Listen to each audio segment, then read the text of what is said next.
So again, it was a very, although it might sound complicated, it was a simple system where you draw, this is the speakers, a map of where the speakers are in the bed, and you draw the sounds around the speakers and record them, and then put the sounds in different folders on this complicated looking max patch. And those sounds will then recombine and recombine endlessly. So this is again what's going on with this project. It's about making music that doesn't start and doesn't end. It is always going, and what you as a listener do, you have a chance just to get inside this sound and experience it at that moment as the different layers of sounds are changing and moving.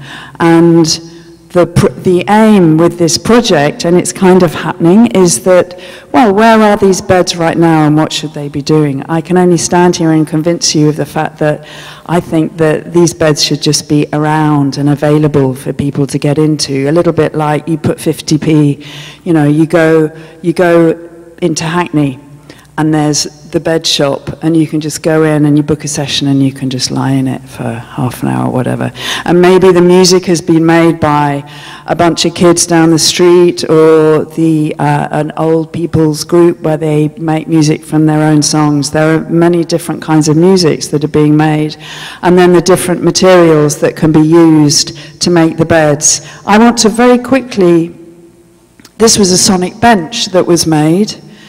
And if those Olympics people had decided to do something a little bit more useful, maybe with the art projects they did sponsor, we could have had half a dozen sonic beds around Hackney and around London that were actually playing music made from the Olympics. This was a bench that was made in, you can't see the pictures, in Mexico. So again, the same design as the beds, but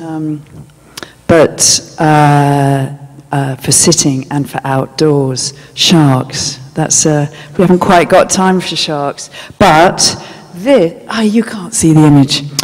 Okay, I wanted to end with this thought. You can't see that at all. What it is, it's a platform, like a large table.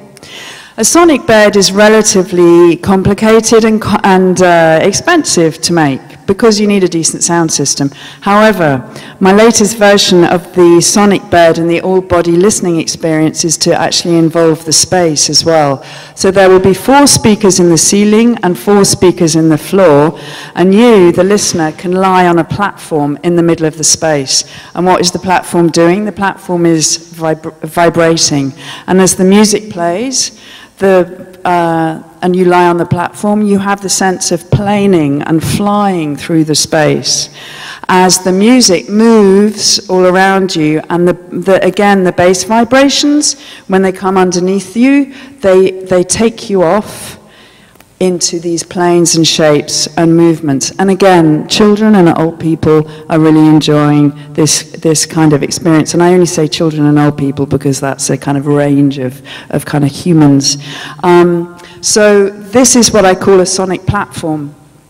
And along with this idea of actually having a sonic bed, you know, maybe when you're waiting for a taxi, you could, at the taxi rank or at the bus stop, there could be sonic benches or sonic beds or a sonic platform that you lie on and enjoy this experience. Why am I wanting to actually find different ways for you, for us all, to actually engage in sound?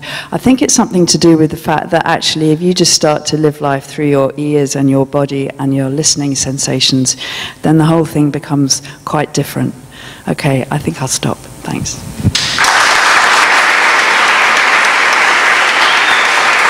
In your original sketch for the original bed, I saw you had lights at the top of the bed itself. If you were to be looking at the lights, originally when we started this conversation, you said close your eyes and enjoy the music so you can kind of focus on the music itself. Are you not worried that, or is it not an issue that if you were to focus on lights as well as sound, you might lose some of the kind of the motion, or I mean, how does that work? What were your thoughts? One of the reasons I showed that sketch was, as you could see, it was a really, really early idea. I was pointing the subs at the floor. for a start, rather than at the body, and I had lights over the top. And I did actually have a bed at Rich Mix for 6 months a few years ago, and people would come specifically on Sunday mornings, crawl out of Brick Lane and want to come and lie in the bed, and people come all day and da-da-da. And occasionally people would say, oh, we want DVDs on the ceiling. We want to watch films on the ceiling.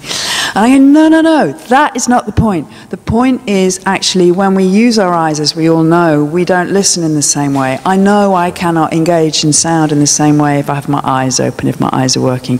So no, I trashed the idea of the lights above, because even though it seemed like it could be an interesting synesthetic experience, and there could be a way of working with that in an interactive kind of way, actually no, for me it's completely purely sonic. Great. So no lights in the roof. Sound travels in water in a completely different way to how it does in air, and that's one of the things that's fascinating, is that, you know, here we exist in this medium that enables our survival, it enables our lives, air, it's what transports sound, and within water, we feel that medium, we feel air, water, we feel the pressure of it, and sound behaves in a completely different way. And one of the things that I didn't really talk that much about, but I hope you got the idea, was that the fact that this business about listening through your body, it's about actually using music that moves. So the sounds move up and down your body. The human body becomes the score, it's the map of how the music moves. So the potential for therapy in all different kinds is extraordinary as well. That's another thing. But yes, the thing about sound in water is that you don't really get a bass sensation as you do in air. Bass doesn't really happen. It travels over such a long distance that you would have to be extremely long way from it to kind of be able to experience it. I don't think we can actually. Whales can, blue whales.